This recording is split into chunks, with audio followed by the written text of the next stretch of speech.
We're back, and it's a special pleasure to be able to say we are joined by one of the world's preeminent experts on the Iranian regime that has been an affliction to its own people and a threat to the rest of us, increasingly so, for decades now. His name is Dr. Harold Rhode.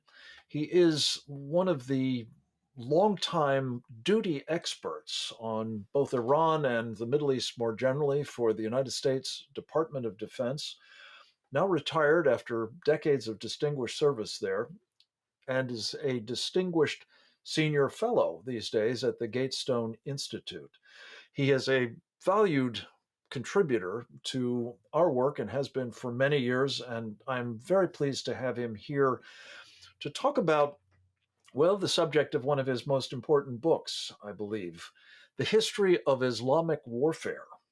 An ancient doctrine marches on, as practiced by the mullahs of Iran.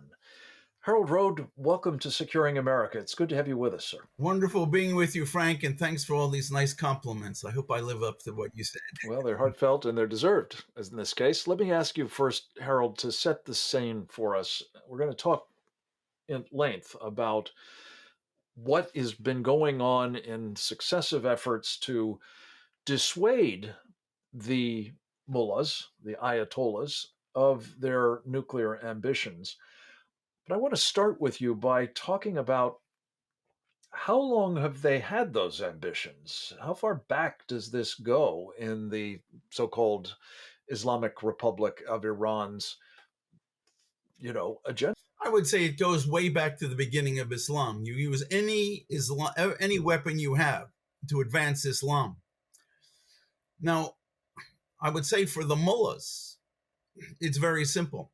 What do they see? They learn. They think about what goes on in the world. Unlike us, we have this phrase in English: "Oh, that's history. Something that happened 3 hours ago." But for them, they look for what it's all about, and they have seen that every nation that develops nuclear weapons is untouchable, and it can get away with murder, and in many instances, it does. Look what Russia is doing. Look what China has been doing. The only one that hasn't is the United States of America. The others haven't used it. And so that's what they want. They think this will insulate them. It will inoculate them from the outside world. So this has been clearly an object of their ambitions going back, I guess, to Ayatollah Khomeini. We've now got the Grand Ayatollah Khamenei, and we have insisted for years that he can be dissuaded from pursuing this objective. It doesn't make any sense, Harold, based on what you've said about the historic attachments to this ambition. But has there been anything that has been done to this point that has actually measurably prevented them from pursuing it? The only thing that will is to instill in them the fear of God or the fear of the President of the United States. Since I retired, which is 2010, I think, January, whatever, all I can tell you is there's only been 4 years when they were petrified. They tried a little things here and there. They try to get away. They're always testing us. But by and large, they were afraid of President Trump. This guy, if you read the Iranian press and you read how they talk among themselves, it's very clear this guy is at our beck and call. And frankly, the way they do it, I don't know how I'm going to say this in polite language. What matters in Iran is who's on top. It doesn't matter who's on top, rather on bottom. Who's on top is the one who's powerful. He controls the game. Anybody else, male, female, or whatever, they're the losers. And the United States is now showing that it is on the bottom. That's not good. Right. Harold, this is true, I think it's fair to say, based on all I've learned from you over the years, not just in Iran, but this is the general culture of the Middle East, is it not? And it seems that there's a special contempt felt by people who live in this, well, dog eat dog world, I guess you might call it, for those who actually have power and as a result should be on top, but deliberately choose not to be. Am I right Yes, about that? That yes. there's a sort of That's how they special contempt for such that's people? how they understood Obama and Secretary of State Kerry at the time, and that's how, in spades, they understand Biden and the people negotiating now. It's not negotiation; it's submitting. That's it. Submission. Yeah. Harold, before we get to the present moment, because I'm going to come to it, but I want to start, though, with that Yes, particular dangerous period when, as you say, they had contempt for President Barack Obama and his then Vice President Joe Biden and the team of people who they assigned to negotiate with the Iranians, notably, but not exclusively, the then Secretary of State John Kerry.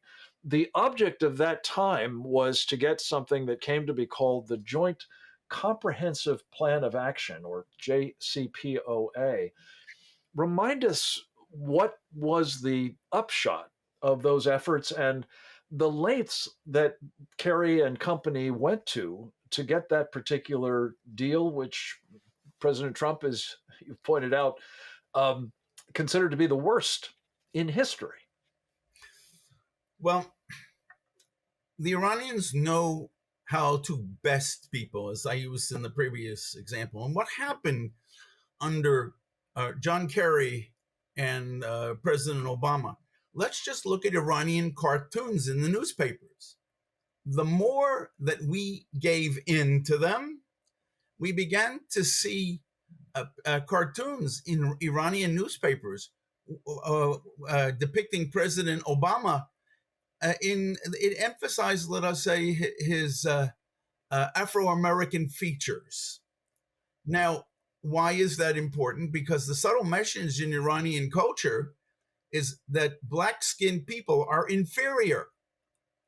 And the more we gave in, the more the images became, let's say, darker in the newspapers.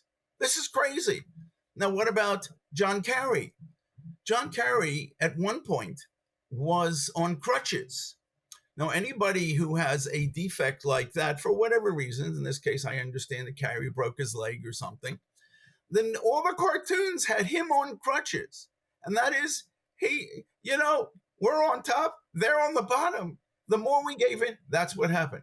And it got worse because, To some extent, Harold, is this not really just a manifestation of sort of the culture of the bazaar that you go into to buy a rug in the bazaar and you're prepared to pay any price the merchant might charge? That price just grows and grows and grows. And that certainly seemed to be the case in this instance. In this, the European allies, as I recall, Harold, actually derided John Kerry as well, saying he was behaving like he was the Iranians' lawyer yes, in these yes. negotiations. So, what came of all of that, Harold? What came of all of that is we signed an agreement. And again, the chief Iranian negotiator, the Iranian foreign minister at the time, Zarif, wrote a book in which he explained how it all worked and how he basically got Kerry to agree on all sorts of things. And the way he did it, he basically said is they became very close personal friends. And at one point he writes, Kerry was talking about some problem and even crying. Anybody who cries is Oh, weak. my Lord. And it's like, and what Zarif's point was, I got him where I wanted him. And we went to each other's weddings, all sorts of stuff like that. I don't remember the details. It really doesn't matter. It's they were the ones who dictated to us, and our response was to say, yes, sir. And there were all sorts of side agreements, and I don't know what they were, but if there are side agreements, it means they're afraid to have them come out in public. We must be really, really embarrassed. So they must have been our people, the Americans must have been very embarrassed but God forbid it should get out in public. Right.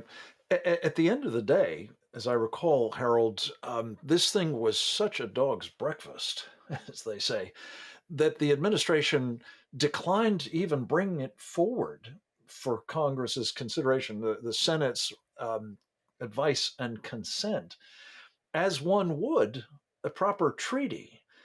In the end, they kind of blew it through the Congress on majority votes, but with an awful lot of people, including prominent Democrats, sharply critical of it, and I guess basically holding their nose.